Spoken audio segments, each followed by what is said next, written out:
Press અને મીડિયાના મિત્રોનું આજની આ પ્રેસ કોન્ફરન્સમાં ખૂબ હૃદયપૂર્વક સ્વાગત કરું છું. જિલ્લા કક્ષાએ કાર્યકર્તાઓનો અવાજ શું છે એ સાંભળીને જિલ્લા કોંગ્રેસ સમિતિના પ્રમુખ નક્કી કરવા અને બીજા શું સુધારા કરવા એના માટેની એક કમિટી બની હતી. એઆઈસીસીને એ કમિટીએ રિપોર્ટ આપ્યો અને ખૂબ ગહન વિચારણાના અંતે આવેલા રિપોર્ટને વર્કિંગ કમિટીએ મંજૂરી આપી.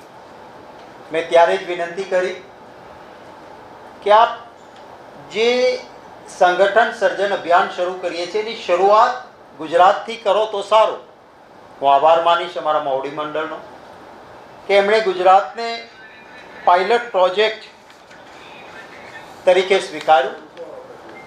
ખૂબ સિનિયર આગેવાનો જિલ્લા કક્ષા પર ગયા.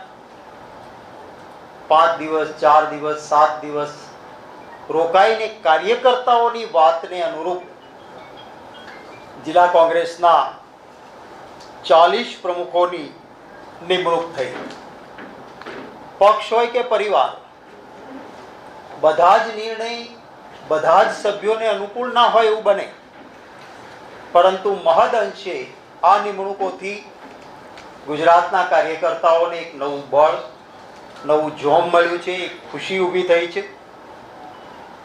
ક્યારેક લેવાતા નિર્ણયોમાં પક્ષ કે પરિવાર એમાં કોઈ જજમેન્ટની એરર પણ હોય, પરંતુ કોંગ્રેસ પાર્ટીની સંગઠન સર્જન અભિયાનની નીતિમાં એ વસ્તુ નક્કી કરેલી છે કે દર 3 મહિને જિલ્લા કોંગ્રેસ સમિતિના પ્રમુખશ્રીઓની કાર્યવાહી, એનું નિરીક્ષણ પણ થશે અને કાર્યકરોને પણ પાછા સાંભળવામાં આવશે કે તમારું હવે શું કહેવું છે.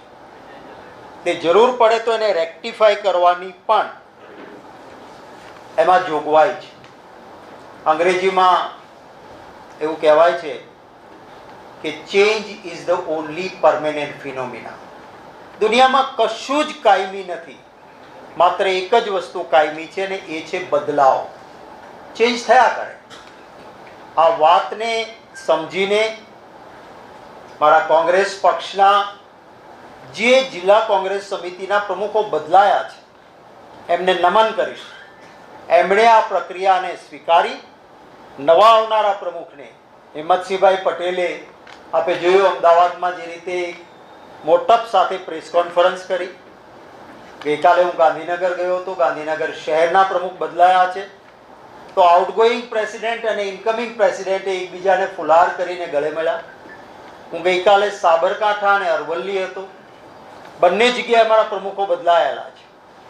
જૂના પ્રમુખે નવા પ્રમુખને મારી હાજરીમાં ફુલાર કરી ગળે મળીને સહયોગ આપવાની ખાતરી આપી. આ એક પક્ષના આગેવાનોની મોટપને હું હૃદયથી બિરદાવું છું. કેટલાક લોકો કહે છે કે શક્તિસિંહને અનુકૂળ પડે એવા પ્રમુખો ના આવ્યા. અરે મારે કોઈ જૂથ નથી, મારે અનુકૂળ પાર્ટીને અનુકૂળ હોય, મને અનુકૂળ. મને સામેથી બોલાવીને કહ્યું હતું, હું આભાર માનીશ મારા હાઈકમાન્ડનો, કે કોઈ જિલ્લામાં અમારા પાસે નામ આવ્યા છે એમાં તમારે કાંઈ સૂચન હોય તો. ત્યારે જ મેં કહ્યું હતું અમારા લાઇકિંગ ડિસલાઇકિંગ હોઈ શકે, માટે આ ન કરો. 3-4 મહિના પછી તમે રિવ્યૂ કરવાના જ છો, ના અનુકૂળ લાગે તો ચેન્જ કરજો. મને આગ્રહ કરીને કહ્યું કે ભાવનગરના નામ તો જોઈ લો. મેં કીધું કહેવા માટે કહો, મને કોઈ પ્રોબ્લેમ નથી. મને કહ્યું કે મેં કીધું બહુમતી કાર્યકરો શું ઈચ્છે છે, તો એમણે કહ્યું ભાવનગર શહેરમાં મનોહરસિંહજી ઉર્ફે લાલભાનું નામ આવે છે. મેં કહ્યું સારું છે, કેડરનો યુવાન છે અને NSUI યુથ કોંગ્રેસમાંથી નીકળેલી વ્યક્તિ છે, જરૂર એને બનાવવા જોઈએ. જિલ્લામાં મને કહ્યું કે જનરલ ઓપિનિયન કાર્યકર્તાઓનો પ્રવીણભાઈ રાઠોડ માટે આવે છે તમારે. મેં કીધું હું બહુ જ આદરપૂર્વક કહીશ કે ચોક્કસ કરવું જોઈએ. હોળી જ્ઞાતિના આગેવાન છે એટલું જ નહીં, એક નિષ્ઠાવાન અને પ્રમાણિક ધારાસભ્ય તરીકે અહેમદભાઈની ચૂંટણીમાં એ રહ્યા હતા. એટલે મારા જિલ્લામાં પણ મેં જે નામો આવ્યા હતા એ બરાબર પ્રમાણ કરીને કહ્યું હતું કે આ વ્યાજબી નામો છે. અને એ રીતે જે દાખલા તરીકે શહેરમાં લાલબાનું નામ છે, આખો પરિવાર 1990થી ચૂંટણી લડ્યો.